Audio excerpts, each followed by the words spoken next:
नमस्कार, मैं हूँ आरपी वर्मा। आप देख रहे हैं बरेली देहात न्यूज।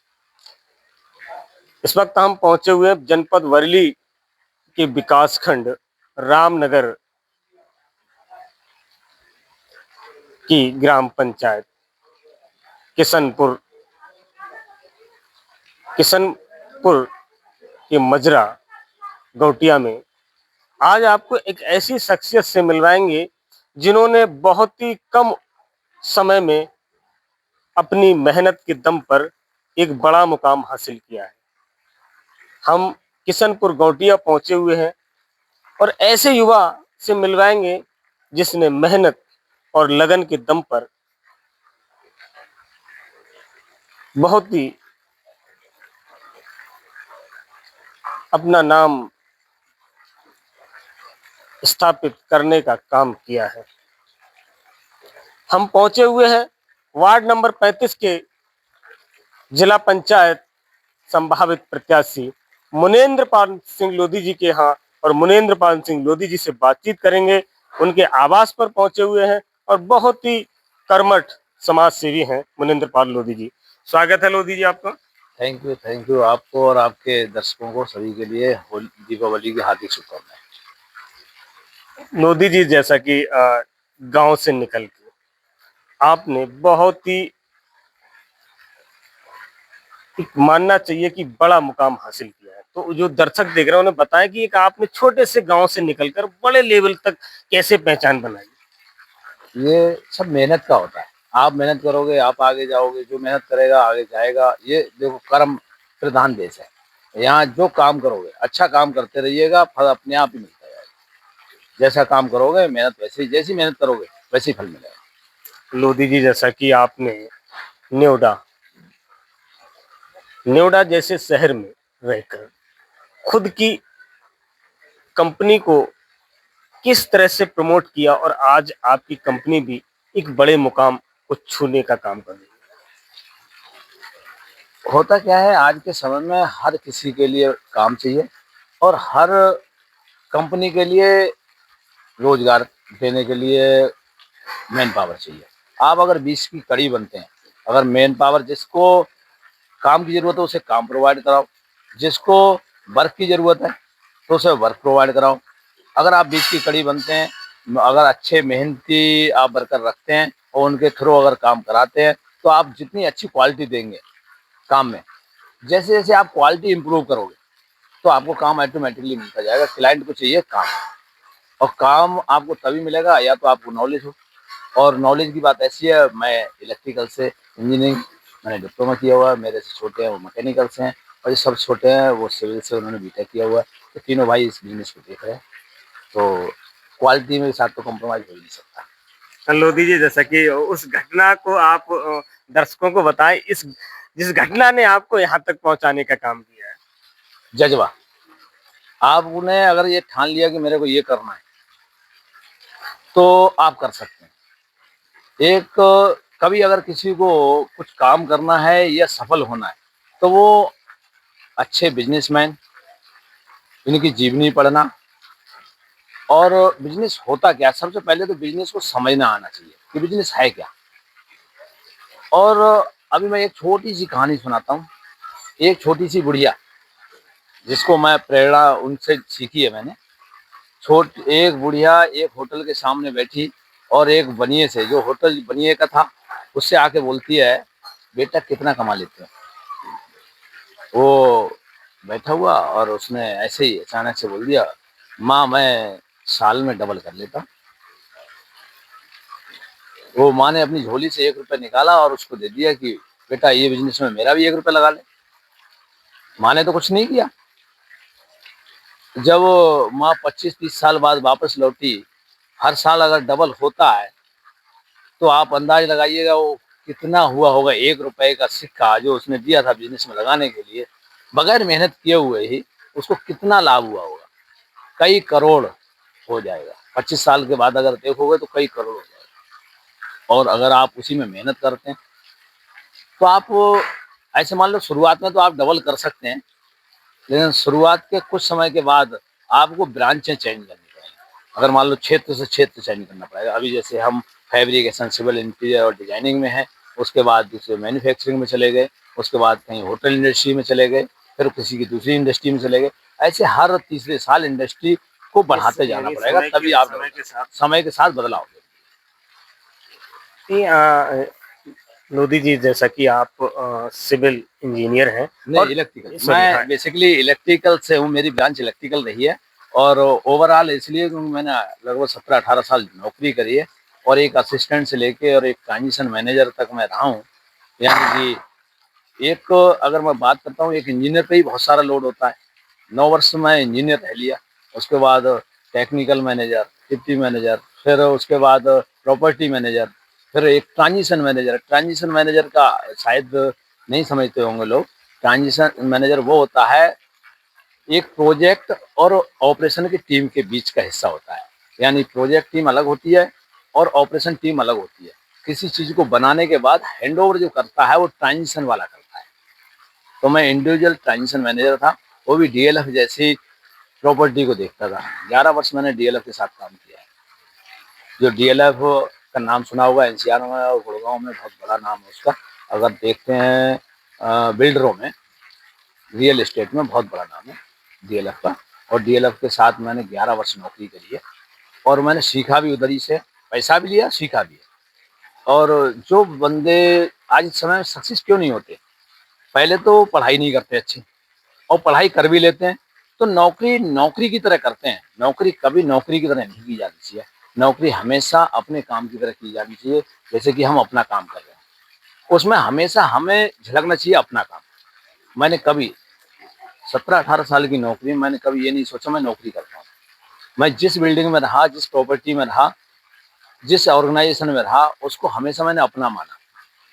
यहाँ तक कि मैं बहुत छोटी पोस्ट से ही, जो आपका विश्वकर्मा पूजा आता है 17 सितंबर को, मैं उसको ऑर्गेनाइज करता था और उसमें बैठता था। मैं मेन रोल अदा करता था, चाहे वो कितने भी बड़े रोल का बंदा होता था। हाँ, प्रॉपर्टी मैनेजर दूर हट जाता था, मैं आता था आगे। क्यों? क्योंकि वो प्रॉपर्टी मैंने संभाली है, मैंने अपनी तरह पाली है कि वो मेरी प्रॉपर्टी है। नौकरी जरूर करता था, और उसी से मेरे को सीख मिली, और उसी से सीखा, और सीखता आया। और सीखने की कोई उम्र नहीं होती। मैंने पैसा भी लिया, उनके साथ सीखा भी, और उसी से अपना बिजनेस भी खड़ा किया।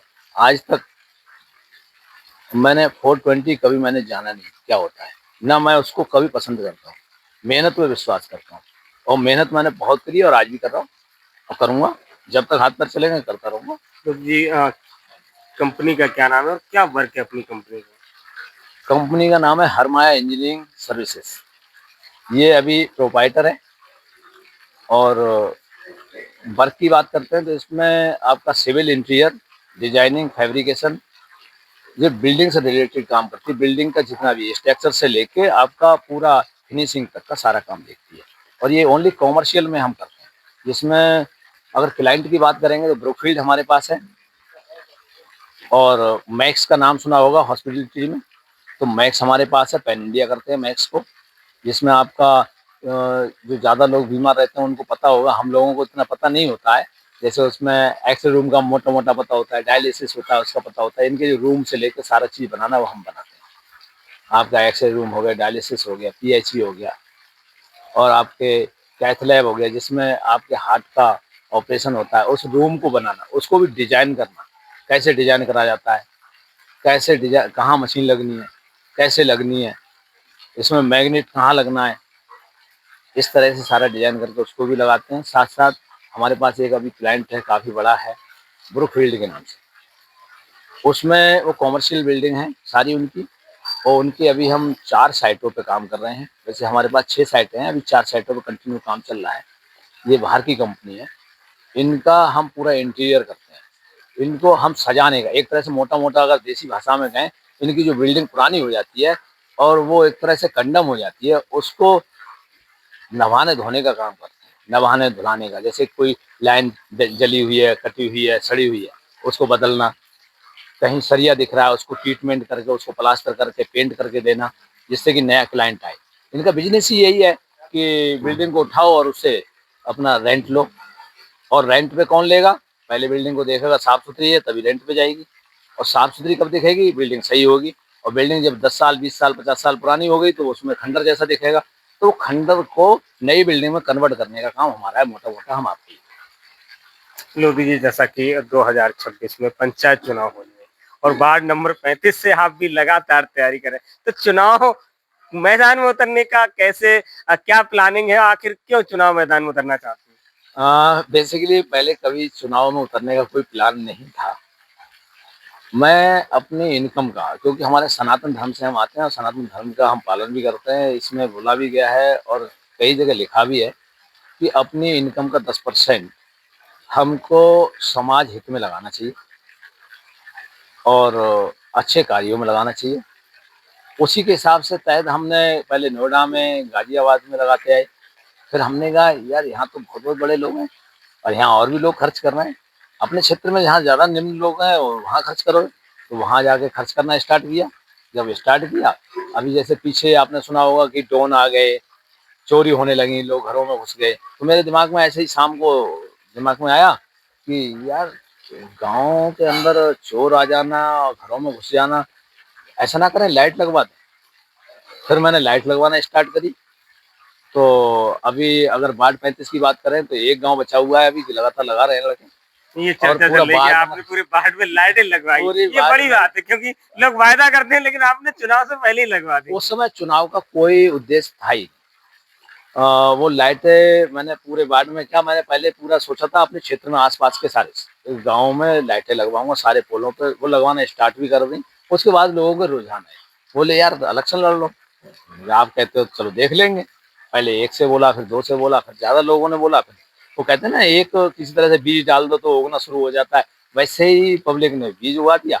अब मन में आ गया चुनाव लड़ लेंगे, चलो भाई चुनाव लड़ लेते हैं। अब इसीलिए प्लान किया कि चुनाव लड़ेंगे, लेकिन वैसे पहले पहले कोई ऐसा प्लान नहीं था। पहले यही था कि समाज सेवा के हित से ही हमने लाइटें लगाई हैं और वही हमने अभी भी लाइट लगा रहे हैं, लड़के अभी लाइट लगा रहे हैं। और उसके बाद में भी टाइम टाइम पे खर्च करते रहना, लोगों का, जो निम्न स्तर के लोग हैं उनका हित के बारे में सोचना, और कोशिश करते हैं ज़्यादा से ज़्यादा लोगों को रोजगार दें अपने क्षेत्र के। और रोजगार की बात आती है लोधी जी, तो आपका एक बड़ा सेटअप है, तो क्षेत्र से लगभग कितने लोग आपके कंपनी में काम करते अभी अप्रोक्स अगर बरेली बदायूं की बात करते हैं, बरेली बदायूं से लगभग 150 से 200 लोग बरेली बदायूं से हैं। कुछ अपने गांव से हैं, कुछ जैसे रेवती से भी हैं।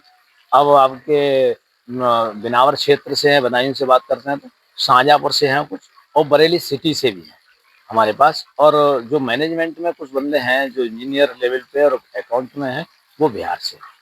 लोधी जी, जैसा कि आपने नोएडा जैसे शहर में कंपनी खोली है, तो ये जो क्षेत्र है आंवला क्षेत्र में भी आपका कोई मन है कि यहाँ के लोगों को जब यहाँ आप खोलेंगे स्पेशल, तो यहाँ के लोगों को ज्यादा रोजगार मिलेगा?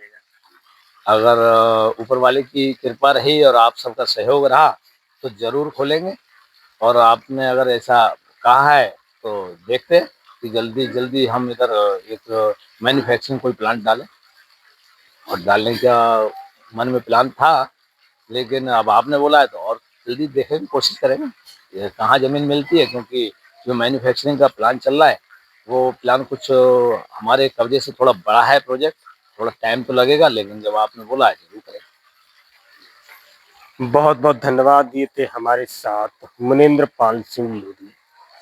किस तरीके से एक सिविल इलेक्ट्रिकल इंजीनियर गांव से निकलकर नोएडा जैसे शहर में एक कंपनी की स्थापना करना और छोटी सी नौकरी से लगातार लगातार मोटिवेट होना और एक बड़ी कंपनी को स्थापित करना, ये जुनून वास्तव में उसी व्यक्ति के अंदर होता है जिसमें कुछ कर गुजरने का जज्बा होता है। ऐसे ही जज्बे को सलाम करना चाहिए, नमस्कार करना चाहिए। मुनेंद्र पाल सिंह लोधी, जो कि एक साधारण परिवार से निकलकर और बड़े स्तर पर अपनी पहचान बनाई और अपने क्षेत्र को भी लगातार लगातार कुछ ना कुछ क्षेत्र में ऐसे सामाजिक कार्य करने का इनके अंदर जज्बा है। अभी वार्ड नंबर, जो कि जिला पंचायत का वार्ड 35 पड़ता है, इसके सारे जितने भी गांव आते हैं उनमें लमसम 99% गांव में जो लाइटें होती हैं वो लगवाने का दीपावली पर काम किया है। समाज सेवा ऐसे होती है, चुनाव का भी काफी लंबा समय है, उसके बावजूद भी लगभग 15 से 20 लाख की लाइटें अभी तक मनेंद्र पाल सिंह द्वारा वार्ड नंबर 35 में लगवाई जा चुकी हैं। लगातार ऐसे ही प्रतिष्ठित लोगों से मिलवाते रहेंगे। देखते रहिए वरेली देहात न्यूज।